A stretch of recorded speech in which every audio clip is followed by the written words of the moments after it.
many faces of women I love and people I want to love because I don't know you well enough. So thank you so much for coming. Just a big round of applause for all of the female founders here tonight and all of our customers.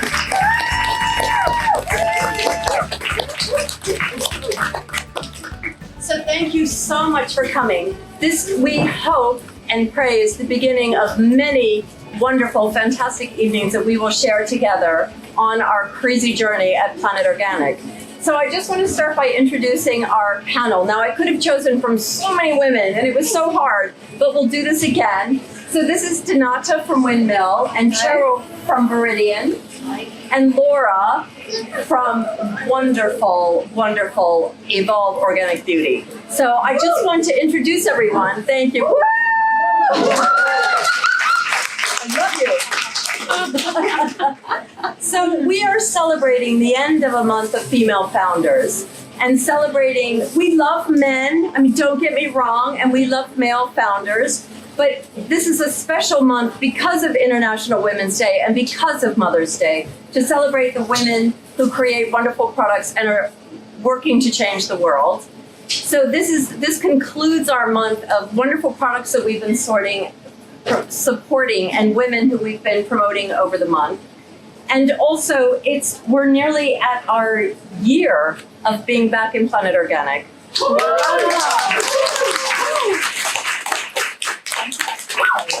Don't make me cry. Fantastic. So this really isn't about me tonight. It's about these women and y'all meeting and connecting, but just a little bit about me. So I started Planet Organic. You're so cute. In 1994, I started working on the business plan, and we opened in 95. And I really did set Planet up to have meaningful work to do for the rest of my life. That went awry. My mission, as many of you know, was to promote health in the community and support the Earth's biodiversity, two things which are incredibly close to my heart and integral and vital to the work that we do here. That was kind of went astray as I was kind of pushed out of the company after several years. That's another story. But when it went into administration a year ago and I had the opportunity to come back in, which I didn't even see at the beginning, I was like, nope, I've moved on. I'm a coach now. But then when I saw this as an opportunity and started a bid to buy the company back, we started on this crazy and amazing and wonderful journey. So we're back in the business, bringing Planet back to its values. This is so much fun. Back to organic and back to our mission that we started out with nearly 30 years ago. So thank you so much again. And I'm going to start with Donata. So what's really interesting is I have known Donata since before we opened. I can't remember how long, but we opened on November 4th. And maybe 6 months before that, we had started to curate, arrange, and buy products to fill the shelves of this store, which was actually bigger at the time because we now run e-com out of the back, so we've nicked a bit of space. So it was huge. And I was going through the catalogs trying to find organic products. And we found all these wonderful products from Windmill. And I know because Windmill bring products in, they've kind of been in the background and not everyone knows them in the way that we know some of the founder face-led brands. So I really wanted to acknowledge Donata tonight because we went to her and we were like, we have so many products we need. And we couldn't fill the shelves. I remember we had like 20 facings of one pasta because we didn't have enough organic to fill the shelves. So what I remember is you had started not that long before us, and I didn't know anything about that. We were moving so fast. And I said to you, we need organic product to help us fill our shelves. So tell me what you remember of that time and when you had actually started, because you started before us. We started in 1992. Basically we've been in business in the health food and whole food business since 1978. One of the first health food stores in West London and vegetarian restaurants. So it was a real community hub, and for exactly the same reasons as you wanted to do what you've done, we have started what we have done. So it was a great place. And I've just realized that Cheryl used to come and have dinner with, with Patrick Holford. Patrick Holford started a few years. He started with the ION, and you would come with people, and we would serve them lunch. What was the restaurant? Windmill. It was called Windmill. So we had a vegetarian restaurant and a health food shop at the back, and then the whole health food movement in the UK was more about whole foods and no sugar and sort of eating healthy but not organic.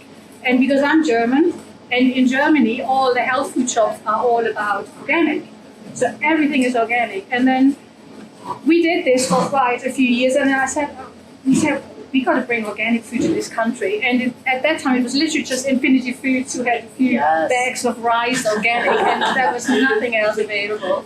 So we decided, let's just start organic food. So we started in our kitchen making some granolas, organic granolas, and when the restaurant was quiet in the afternoon, and packed it in bags and put it in our shop, and then decided we're going to offer it to the wholesalers. And at the same time, we brought in some other brands from the continent to try and create organic food as quick as possible, as many different lines. And it was an absolute godsend coming back to you when Planet opened, because in those days, people weren't that interested in organic food.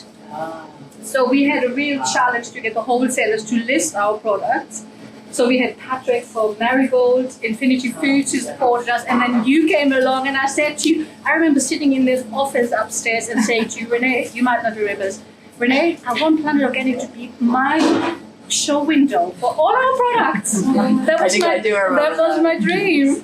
And I said, this is what I want. I want to work with you. It was just the perfect match, and you needed the products, and we could bring them and get them onto the shelf, and it was fantastic.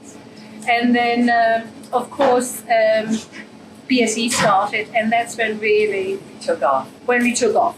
When suddenly there was an awareness, wow, what are we eating? Can we trust what we're eating? What are we being given? People learn to look at labels. They learn to mistrust food that's on the shelf.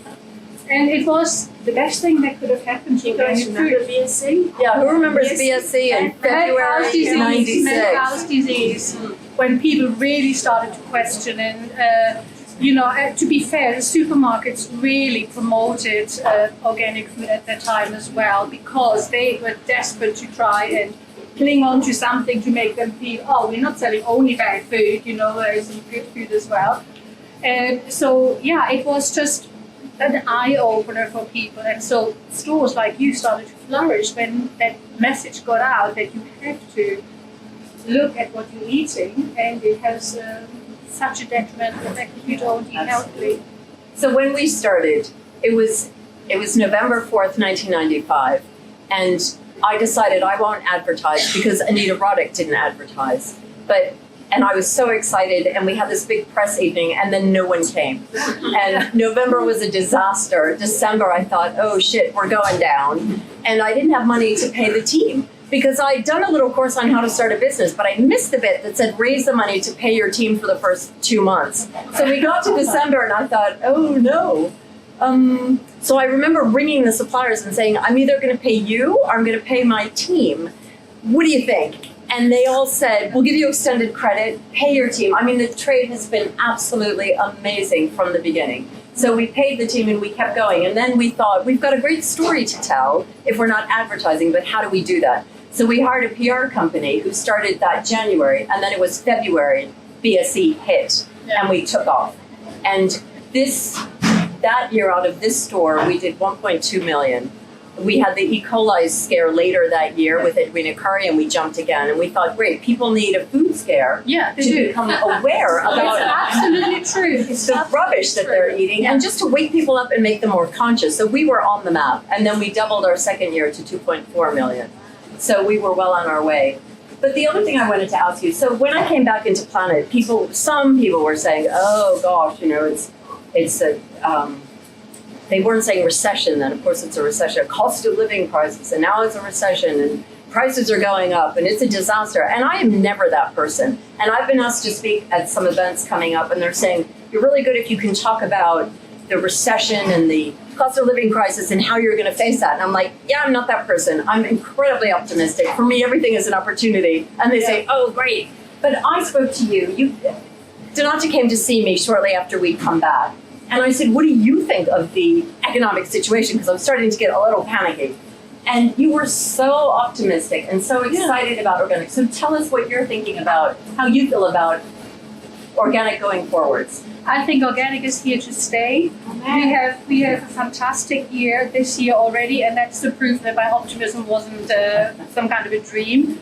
I really do believe even in times of crisis, people become more conscious, they think deeper, they really understand what matters in life, their values are changing, and eating well and healthy and doing the right thing for the environment at the same time. And that's the beauty about eating organic, guys. You are protecting the environment at the same time. So it's just a win-win kind of situation.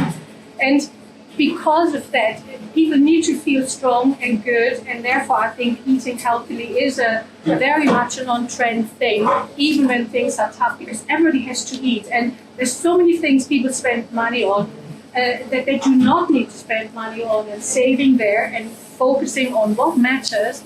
What is the real value for you and in life and for the environment? I see it completely a positive thing. I really do. It's people have a different consciousness, and that is all serving our purpose, and that's creating awareness. I'm with you. Yeah. So do you have anything new or exciting for this year? In terms of products? Yeah. Well, we are setting ourselves the challenge of launching 60 new products every year. Wow. 60 across, we've got 6 brands. I don't know the guys. Brands, because they may not know what you're talking well, about. our company is actually called Windmill Organics. We started off as Windmill, and then when we decided we sold the restaurant, the shop, we have to focus on this organic food. Viona was our first brand, and when we had about 300 products, we thought, we have to create another identity here for our niche market, and we were just looking, where is no organic food available? Celiacs were the next ones. It was terrible. It was terrible looking food for celiacs, and we thought, we got to get organic food to the celiacs. So we created Abisa, which is our second brand, and it's a merger of our 2 children, that's Amy and Elisa. So we thought, Amisa, that sounds okay. So yeah, so it's in sort of to memorize our children, and so we started that brand to try and service gluten-free organic food with nutrition rather than just empty calories, you know.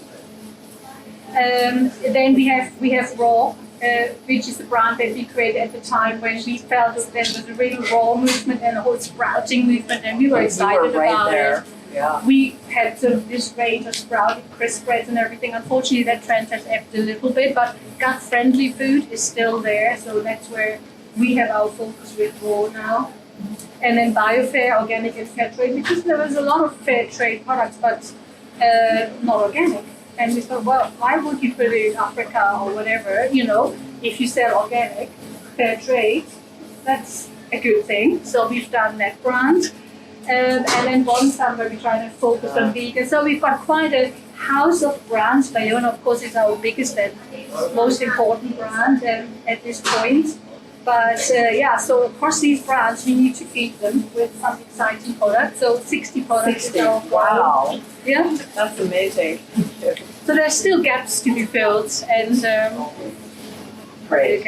I'm hoping to circle back around. We'll see how we go. But Cheryl, so I knew Cheryl when she was at Solgar probably 100 years ago. Can't remember exactly, but it feels like that. And we sold Solgar, as did everyone. And then after a while, I thought, it's not my favorite brand for a few reasons. And Cheryl left and set up Viridian. And I was there right from day one. We were ready. I think we listed everything that you did. We were so excited about the organic herbs and about the vitamins and supplements. So, but I never really knew you that much. Honestly, Planet was like a galloping horse, and we were so busy. I'd see people occasionally, but never long enough. And then I was on a different path after 2009. So when I came back into Planet, Cheryl reached out and said, let's have a coffee. And I thought, oh, great. And it was so wonderful to reconnect, but also to learn the million things she is doing at the moment, where she sees Viridian not that it would be just anyway, as a supplement company, but as a vehicle for her to create positive and amazing change in the world. And I just wanted to let you riff for as long as you want about the stuff you're willing to talk about, because you talked to me about some things that are still under wraps. But amazing. I thought I was busy until I talked to her. God bless you. Thank you very much for taking us in when you did. Because, when you first start a company, it's a big struggle, and a big store like Planet Organic for us to be in there was a great honour. I will shout for my. You're gonna have to shout. I can stand up. I can talk. That's I can see your perfect. faces if that's okay. Yes. So my name's Cheryl Thallon. I own Viridian Nutrition. 25 years old this year, and we won the King's Award for Industry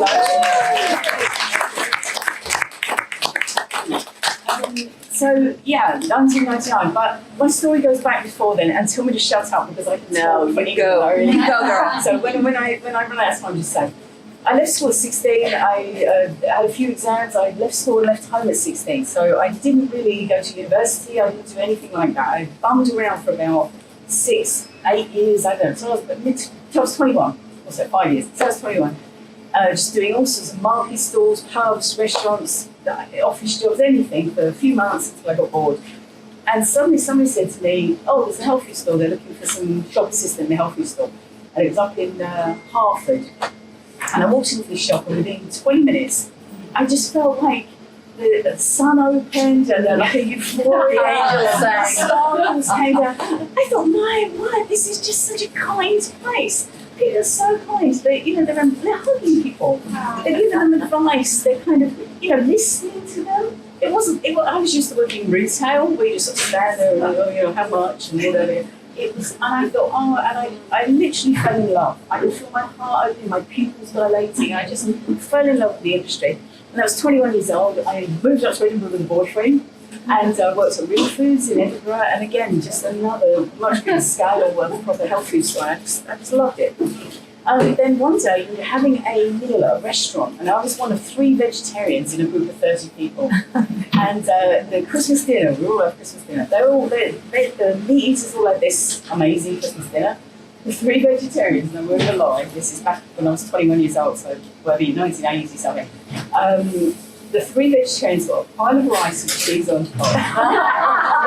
And then this is a nice restaurant. And we sat there and we went, I was very bad. I've been at Green and Common. I was like, I was very angry vegetarian. Yeah. I sat there, what the hell? And so the 3 of us got together and we wrote a guidebook called Vegetarian Edinburgh. We went around all the restaurants, getting free meals, and we wrote this guidebook. We printed 5,000 copies.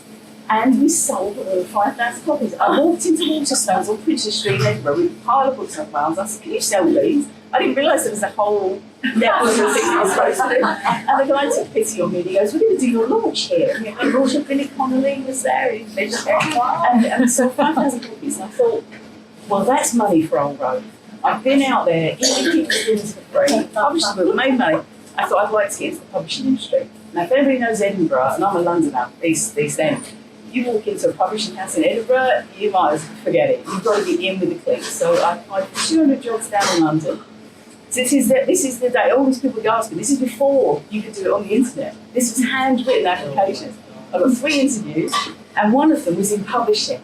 And it's a proper one was Story Killers they didn't give me it, but I got one in publishing, and I got offered the job of deputy editor on Postman Pat. I tell you what, I was chuffed at the time. And during that time, I did London Project Printing and did a 2-year qualification in evening classes in editorial and book publishing management. And so, the very lucky thing, Postman Pat pitched for 2 years, cut my teeth in how to go to work on time and be disciplined about things.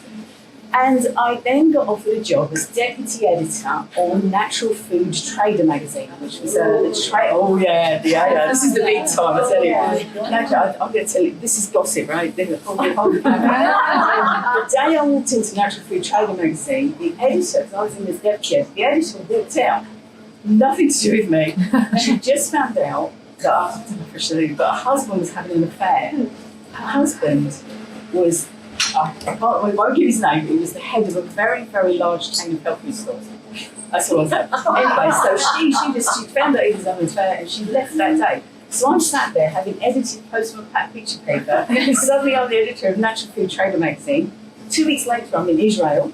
2 weeks after that I'm in Anaheim in California for the Natural Food Trade show. I'm visiting suppliers all over the world. I'm visiting health food stores all over the world. I met Mrs. Gooch, who was the founder, who then got bought by Whole Foods. She was Mrs. Gooch's chain in California. I met Anthony Harnett of Bread and Circus in Danny Wells, who had the first $1 million health food store. I mean, this was such an education. I sucked it in. I thought, I understand. I'm getting this. I'm making notes of this. And I just, like I say, I was in love with the industry. 3 years as editor of Natural Food Trader. I then got approached by Solar Vitamins, an American vitamin company, wonderful, wonderful company, family-run business, 200 staff, so it's quite a substantial company, but they were setting up in the UK, and they wanted me to come in as marketing director. And I said, I don't know anything about marketing. In fact, by then Google was around. Googled marketing. I thought, hey, I don't know. But anyway, okay, I'll give it a go. It appealed. The whole vitamin area just fascinated me. I thought, I'm dubious. I'm very cynical. I have to be proven these things are right. So I came into it. And I thought, there's something here. People need this. So I worked for them for 8 years, and I was the most fabulous employee. Anybody who knows me, I work 8 till 8. I am a slave to the job. I had a daughter. She's came with, and I just loved it. But sadly, that company, that family, they sold to Wyre Pharmaceuticals, 2.2 billion turnover, 77,000 employees, and lawsuits coming out of Wazoo.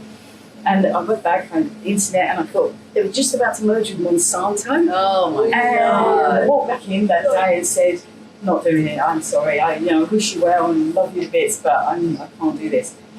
And long story short, I went off and started Viridian, and that was in 1999. It took about a year to find the quality of suppliers that I wanted. It's a supply chain that I wanted to work with. It's so funny, I thought I knew everything because I'd worked at Solar for 8 years. Wow, what a pedigree. But I knew marketing, right? I didn't know anything about supply chain, didn't know anything really about sales or distribution or, all the infrastructure to run your business. But I think the one ingredient, if any of you are thinking about setting a new business up, I say, go for it. It's interesting, very interesting thing. But one thing I would really advise, find out about cash flow. I would have been sat in the audience if I'd been you, I would have gone, cash flow? What's that all about? So we had sales, we had 24 products we launched with. In fact, one of the suppliers that we went to, we finally found a home that really had the same kind of standards as we did. And I was asking a billion questions, and they said one of the questions I was asking about was about how herbs are processed, what the processing is, and what's this word spiking? What does that mean? How's it all done? And he said to me, do you want to know?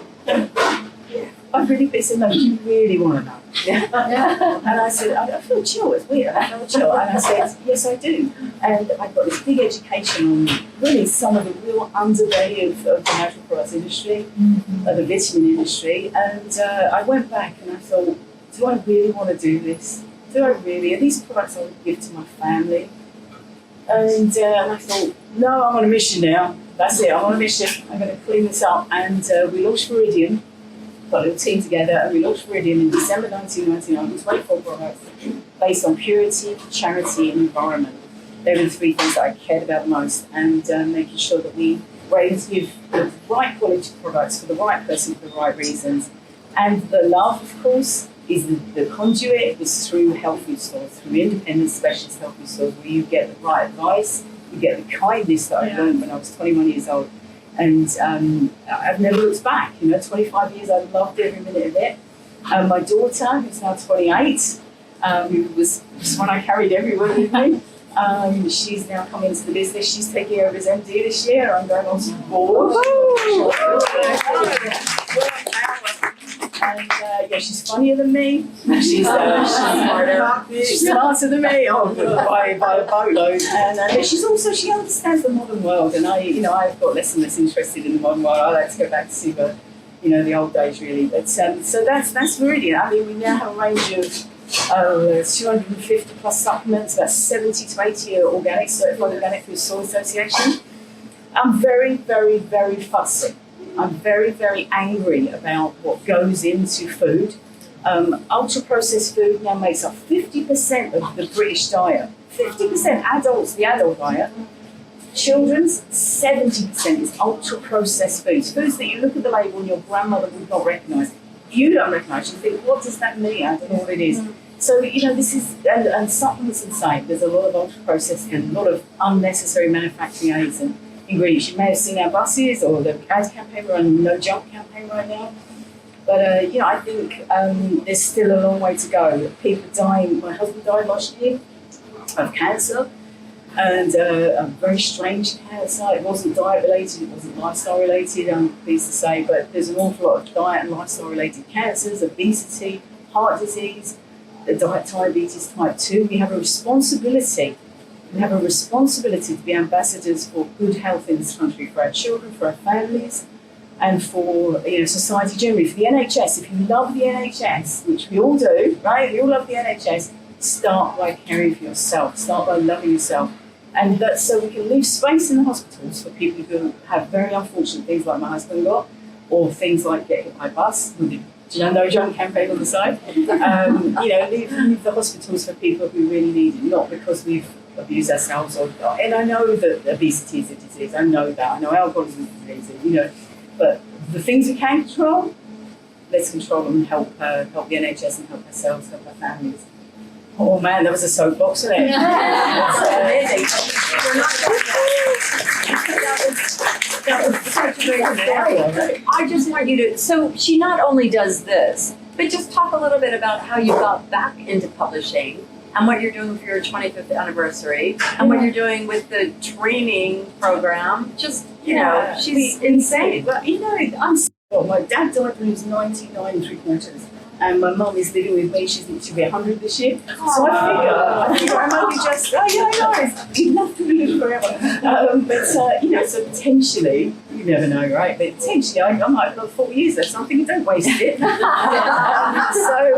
got back into publishing. I opened a bookshop. I opened a health food store of my own in 2016 in my hometown of Daventry, sunny Daventry, discover Daventry, and great town. And next door, we have a bookshop. But I've also opened a publishing company. So this year, we published a book called The Kids Kitchen Takeover, and we worked with a wonderful chef, and it's basically helping children get into the kitchen and start controlling their own diet and lifestyle choices. So that was published this year. We're publishing another book later this year. It's a children's book that I've written, and it's called My Mum Ran a 5K, because I ran a 5K 2 years ago, and it's a group of raccoons that eat trash and end up in a health food store, double-faced spread in the book, and that's going to be published in September. We're giving 25 free copies to every health food store in the country, and a lot more to local schools.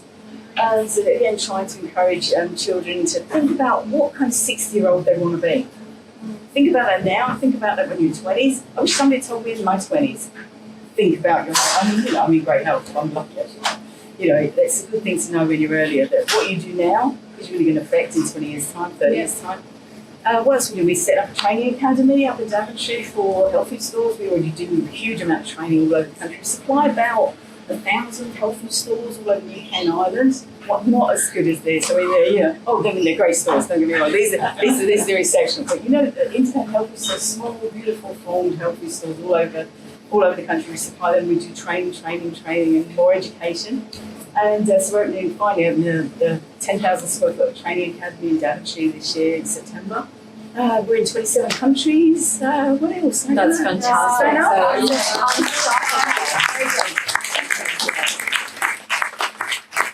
Thank you, Renée. This is so much fun. I want to do this every week.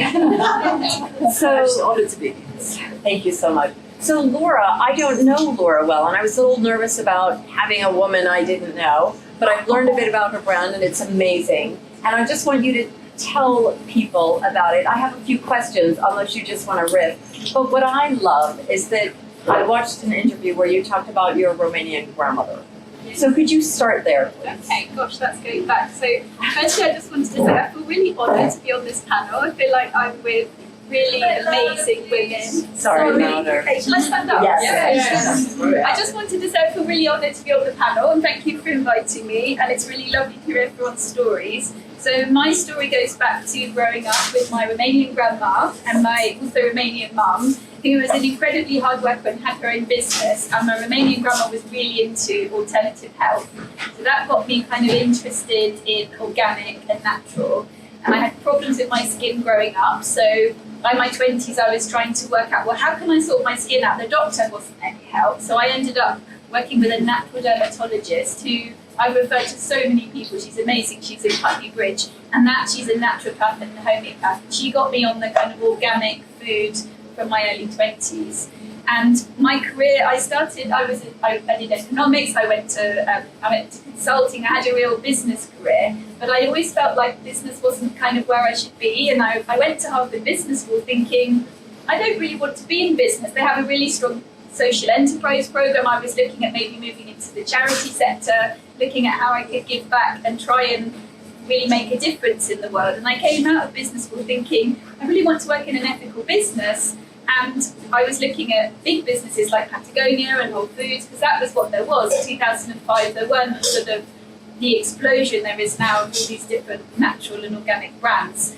But I could really see that there was something really special about having a product where you tried to build goodness into the product rather than trying to give back in the other things you did. And I was really interested in that. And I ended up joining a startup working on creating an ethical brand for a pop star, for Bono, which was an amazing job to have as a recent graduate. I flew back from America and I basically helped them set up this natural brand called Nude that I was working on. And it was a really interesting education and an entry into beauty. And I realised I love beauty, I love being in a small business, and I really enjoyed natural formulation. And we were working with labs who were saying, well, what's wrong with parabens? We want, they're fine. And we would go, well, actually, we think you're fine. So we had to kind of learn and teach ourselves everything about what we wanted to do differently. We were trying to do an organic range, but in the end, we couldn't quite get there at the time. So we did a natural range of them. But it had really lit the fire to work in my own business and to create an ethical range. And so I decided to set up my own business. 2008, the month that the financial crisis hit, that was the month I launched. And I got pregnant the same month, which was not quite what the plan was. I was thinking of creating the range and then maybe that would sort of follow. But amazingly, we were blessed with our first child, summer of 2009, and we launched Evolve in the autumn of 2009. So there's me with a 3-month-old, but one of the first stockists I ever had was Planet Organic. So the same year you left, I actually launched in Planet Organic.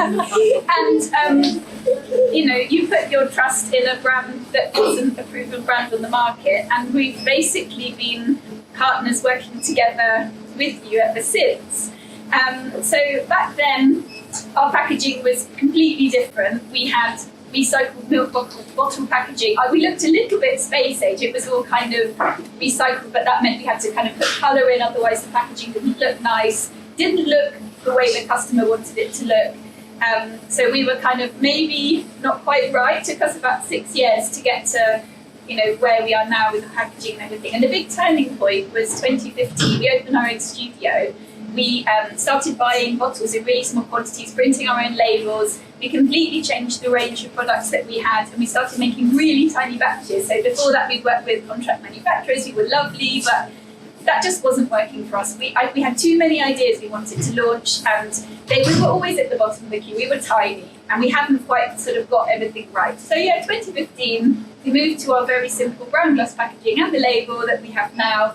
We were actually editing that on PowerPoint, so it had to be really simple. And that was kind of really the design. It was, not the biggest expense we've ever put into design, but a successful kind of choice for us at the time. Something really minimal, just really focusing on the products. We've been certified organic since 2009, certified vegan and cruelty-free. We've used recycled packaging ever since back then, and then we've continued to try and improve. The reason I called the brand Evolve was all about us making progress towards something greener and more organic and more healthy. I'm a really passionate believer, like you are all, in how we need to clean up the world. We need to clean up our diets, but also what we put on our skin and what we put in our bodies is all part of that.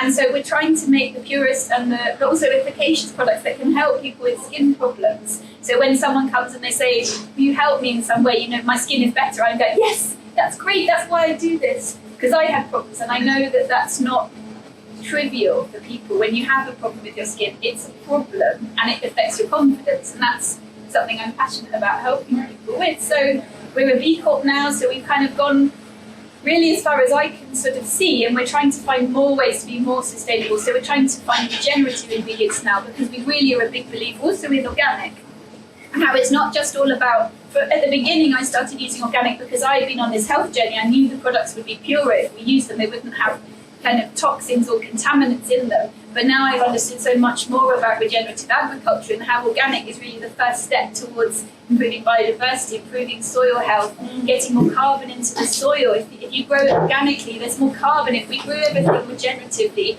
we wouldn't need to do anything else. That would solve the climate crisis.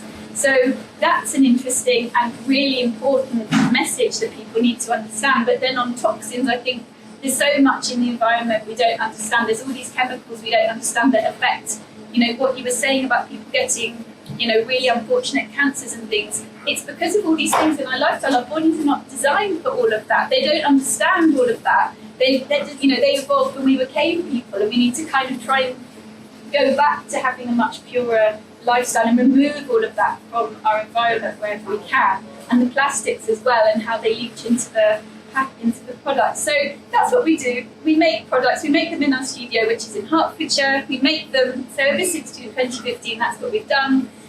We have a team of about 30, almost entirely women. I have 10% of my workforce on maternity leave right now. But we support them we offer flexible working. We're a living wage employer. And we're looking for even more ways to become more regenerative. So I'm involved in the B Corp community with the Bee Beauty Coalition now, trying to help the whole industry green itself up, and what can we do to help. And we just want, so evolving us, but also helping people evolve their own lifestyles. So we know there's so many other things that people are thinking about. They're not really thinking about their beauty all the time, like we are really obsessively about trying to make the products greener and greener. But if we can do all that heavy lifting for people, we're hoping that it makes it easier for them to be greener in lots of tiny ways, because evolving is all about making tiny steps towards something better, which is why I called it that. I love that. Thank you. That's wonderful. And just because you're here and you can make a plug, do you have anything new happening this year? I feel a bit like the 60 products. And my team have basically told me 6 is the maximum I'm allowed to launch. Because otherwise it overwhelms everyone. But yeah, we have 6 launches. We've already done 1, which was great. So we have a lovely vitamin C mask that we just launched. And we've got a really beautiful mist using something called the resurrection plant that's literally launching next week. And this is a cool plant that's in the desert, and it completely dries out, and then as soon as it rains, it kind of comes back to life, and it's got these amazing properties on the skin. So that's what we're launching next month, as in next week. And then in the autumn, we have 3 more quite exciting things coming, which are all under wraps. Great, thank you. Okay, so I'm going to throw out a couple of questions, and you can all answer, or one of you can answer, it doesn't matter, just because it's interesting as female founders. So just to say, is there something you have hated about being a woman in business? No. I never raised money.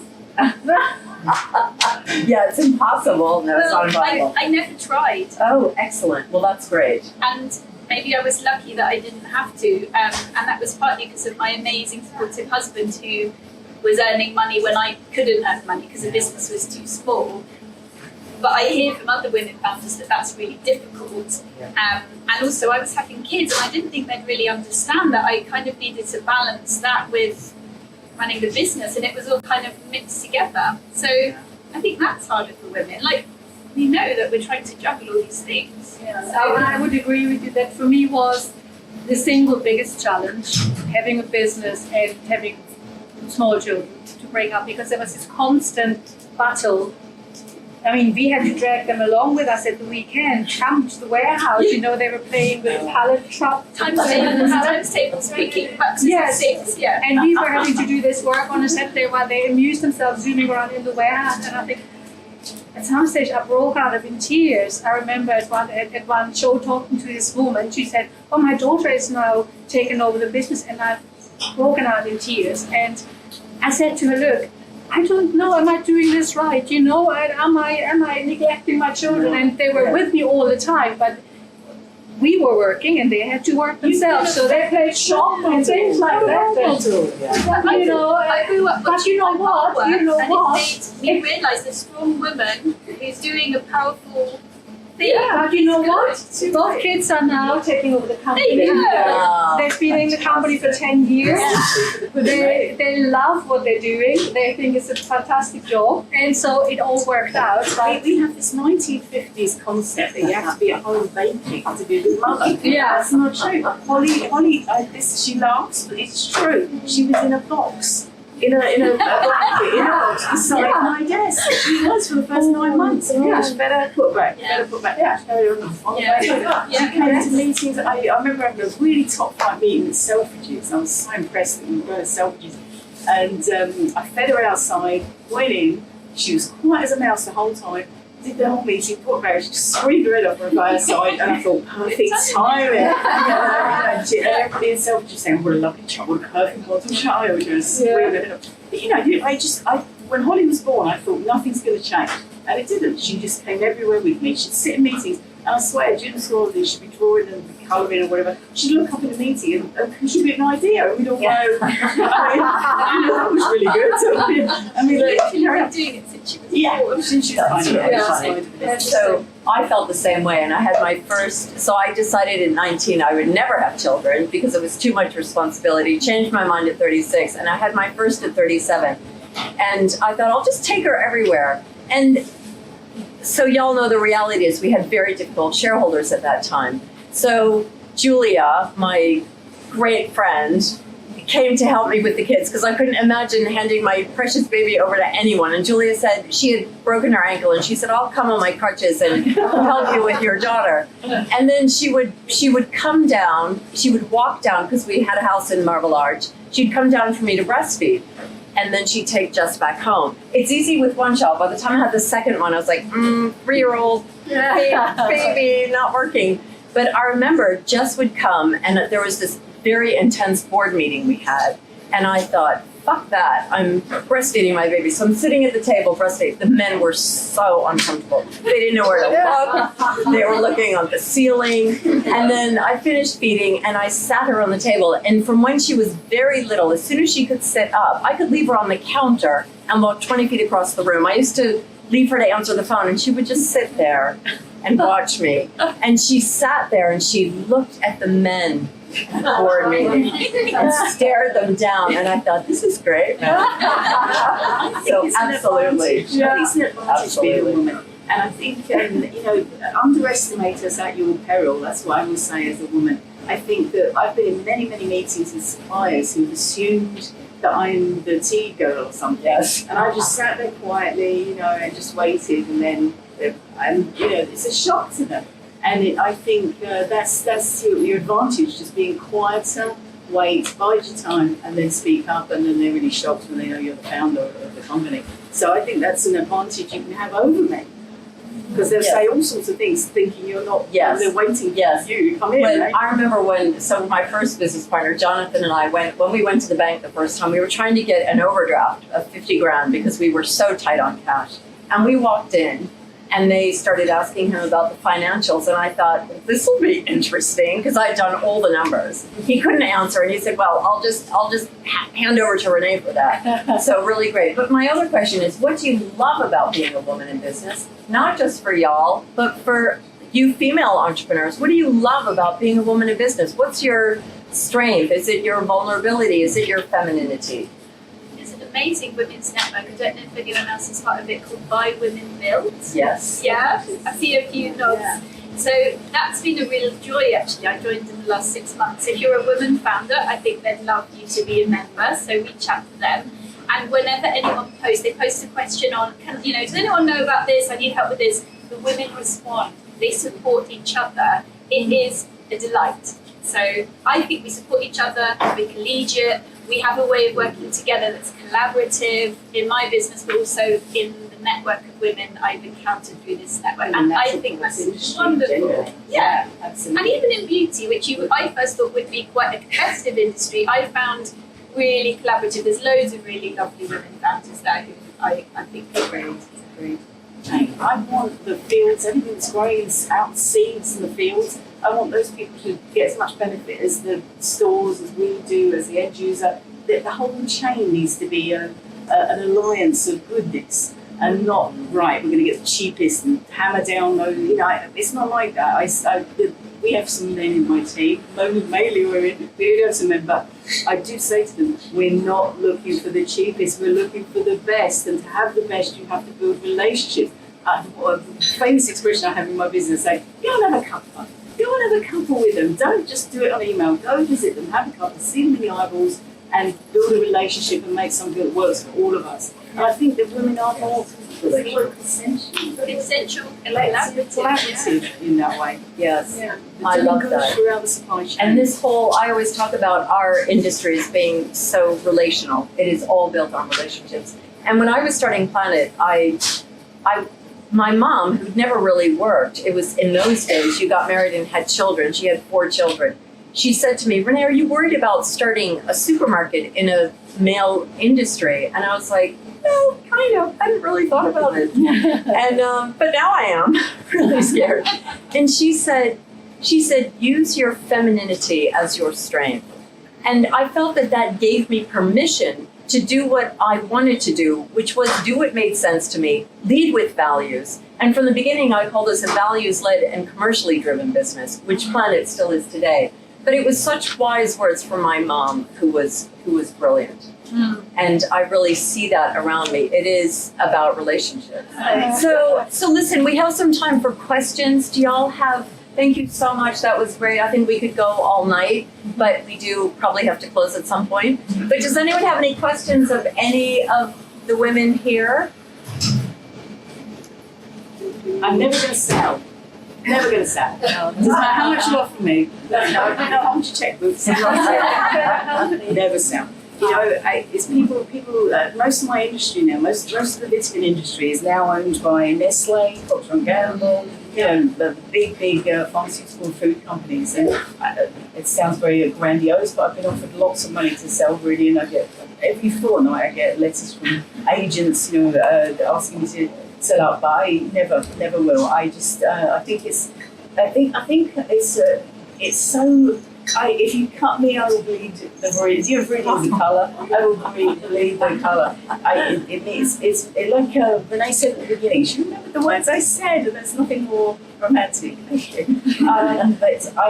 Viridian is a vehicle for my place on the earth. I want to change people's health. I want to change people's happiness, and to do that, I have a bookshop, I have a health food store, I have a bakery, and I have Viridian, which is the dream machine for creating health and happiness in the world. And once you have your own business, I think the beauty of having your own business, whether you're a man or you're a woman, is that what you say today, it can be true tomorrow. You work for somebody else, they may change the rules. You're making the rules, you're writing the rules, and you can honour that, you can respect the people. I love the living wage thing, we do this.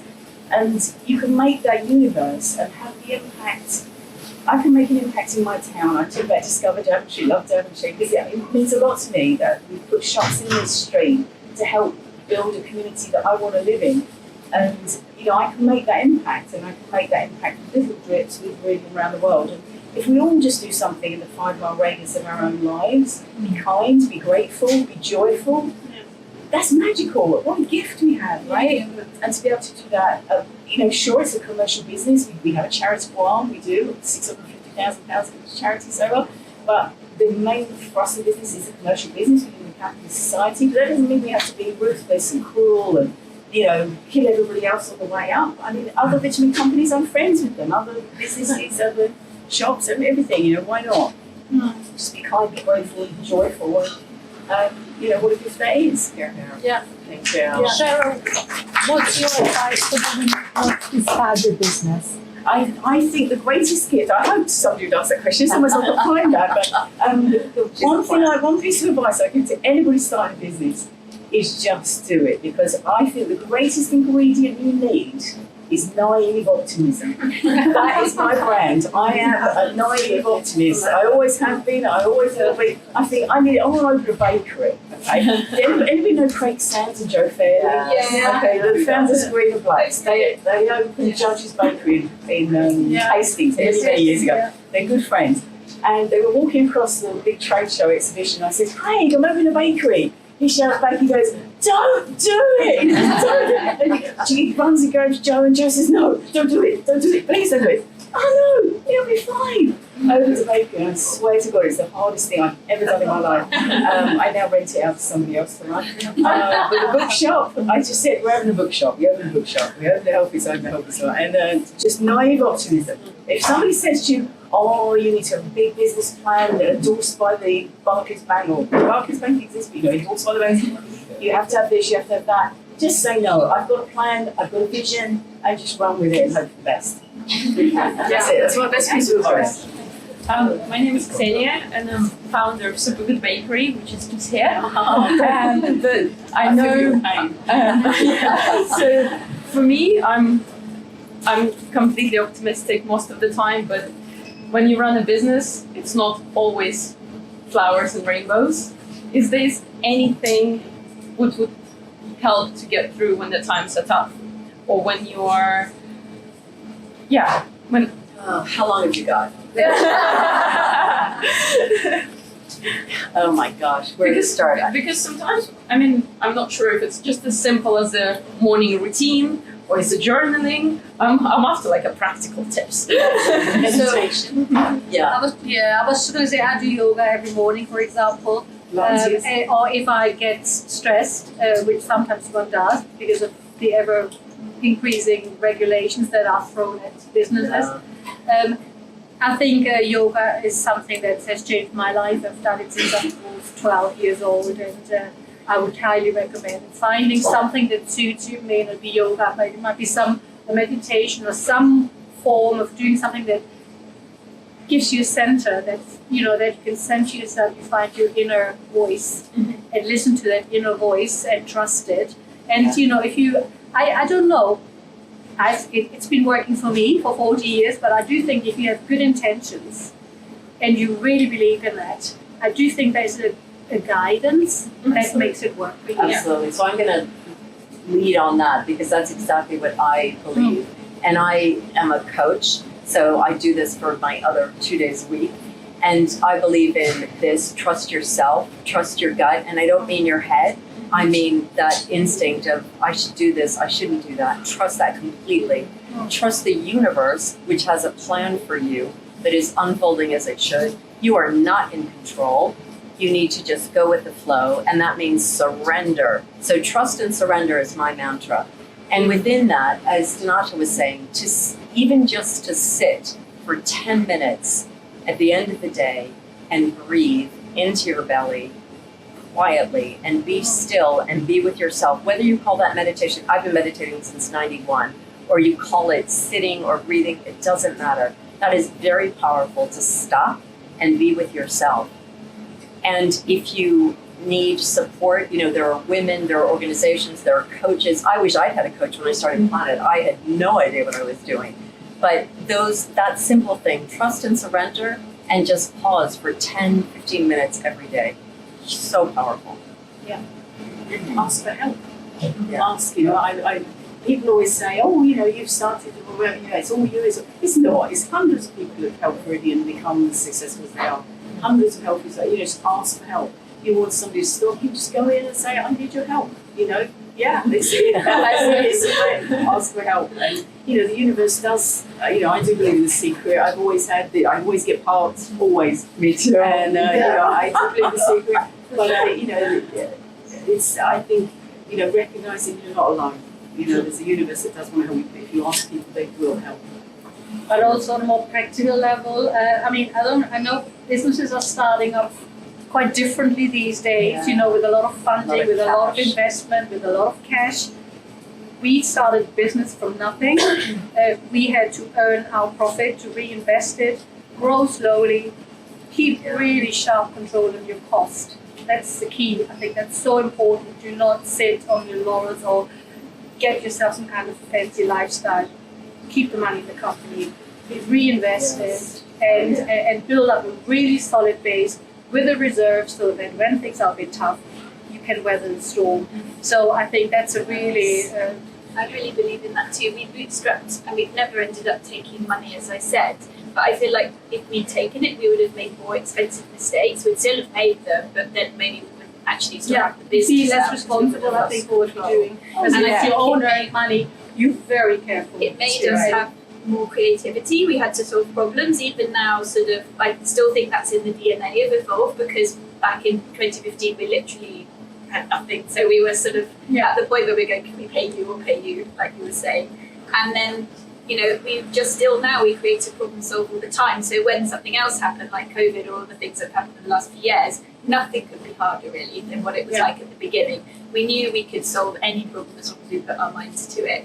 And we were always focused on profitability. So when other brands sort of couldn't raise money and they were worrying about, you know, their profitability, we were already profitable because we'd never taken investment decisions that we thought were not good ones. Because I'm investing my money, so I wouldn't make a decision that I wouldn't actually personally back, wouldn't take something risky. So I totally agree. It's taken longer to grow that way, but it's solid. We have time, and I don't see the point in being in a rush. I always say slowly is holy, and often I work with female entrepreneurs who are saying, oh, I should raise money, I should do this, I should do that, and I say, how old are you? 1, 2, how long do you want to work? And you have time, you have decades to do things, so slow it down. As long as you can sustain yourself, there's no hurry, and just trust that process. And because it's not about getting somewhere. The minute you get somewhere, you move the goalposts. It's about the journey. If you're not loving the journey, you need to be having fun. That is so true. I think I brought in a new mission, and that's celebrate everything, because I'm very driven. I see a goal, I'm a goal, oh my God. And I never took a breath for 20 years to celebrate anything. But more, you know, in the last 5 years, or last decade, we've started celebrating everything. So, you know, just really enjoy it, because even the struggle is fun. I mean, I look back, at one point we were £600,000 in debt. 600 grand in debt. I was told to go bankrupt. This is year 2 or year 1.5, something like that. And I went to see a bankruptcy specialist, and they said, yeah, you're trading insolvent. You're going to go to prison, young lady. He actually called me dear. And I thought, you know, something I'm not. I'm going to find a way of doing this. And I asked for help, and somebody, one of our suppliers, remortgaged one of their properties to convert the debt to a loan. You know, I got paid him back every penny and the interest. But you know, deep doo-doo, I can't deny it. And you know, it's not an easy ride. 25 years I'm happy as Larry, but you know, that first decade. And I swear, you know, I finally cleared my mortgage about 5 years ago. I was the least earning person in the business. I was earning half less than half what I was earning in the previous job. I doubt actually if I've ever gathered back the money that I would have earned in the previous job. But have I had more fun? Have I enjoyed it more? Has it been, you know, the best thing ever? Absolutely. And enjoy the pain, because most people just go to work and just have a job, and they're bored witless, and they just, you know, and they just go, and they're waiting for their holiday, they're waiting for their retirement. You're not. When you're running a business, you are living life to the edge, because it's, you know, you've got responsibility for everybody else's mortgages at work. For me, I mean, shit, it really keeps you awake at night. It's 2 things I do, actually. I sleep like a baby, by the way. I sleep like a baby. 2 things I do. First thing in the morning, when you first wake up, I lay in bed and I think, okay, what's happening today? And I envisage that day, myself being in that day, and how the most perfect day it could be. Then at night when I lay in bed, that last 10 minutes before I go to sleep, I think, okay, the day, the bits I could have improved, the bits where, you know, I had the intention to do that, and I didn't do it, and then I, you know, notes for myself to pick up on what I missed the day before. That really helps. So that's useful to anybody? That's great. But I also believe, you know, if you run business for the right reasons, I think it's a different situation, and you grow it differently to if it's a business you just want to make money with. Flip out 5 years or something. Yes, and sell out, you know, get the revenue and then sell out. And that's a very different business model, so everybody has to decide for themselves what is it they want to do. That would not have been the kind of business I would be interested in anyway. So everybody has to find their way. There are lots of people that do that very successfully, but everybody has to choose what's right for their life and what makes them happy in the end. So that's my advice. Find your inner happiness and live it. Thank you. So I went to Ealing, our store in Ealing last week, and there was a guy on the till who really wanted to meet me. So I went up and chatted to him, and I said, "How long have you been here?" And he said, 12 years. I didn't even know that store had been open for 12 years. So that was cool. And he was about 50. He wasn't a kid. And he said, "Renée, why do you think we're having record weeks at Planet, record sales on a Saturday, record?" And I said, "I don't know. I mean, yes, we've done a ton of work over this year, and we've done about 10 huge initiatives and about 200 other things.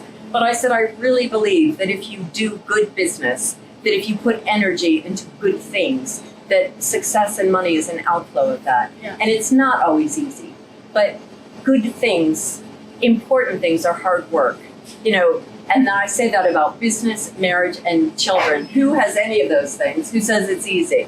No. It's hard work. It's good work.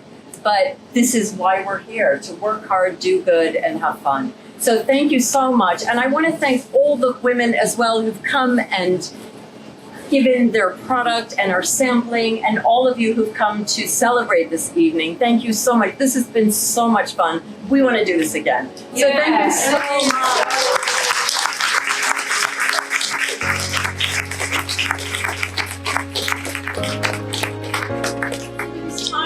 There's wine, there's healthy drinks, there's water and food. There's time to connect and chat, so please stick around. Thank you so much. Thank you. Thank you.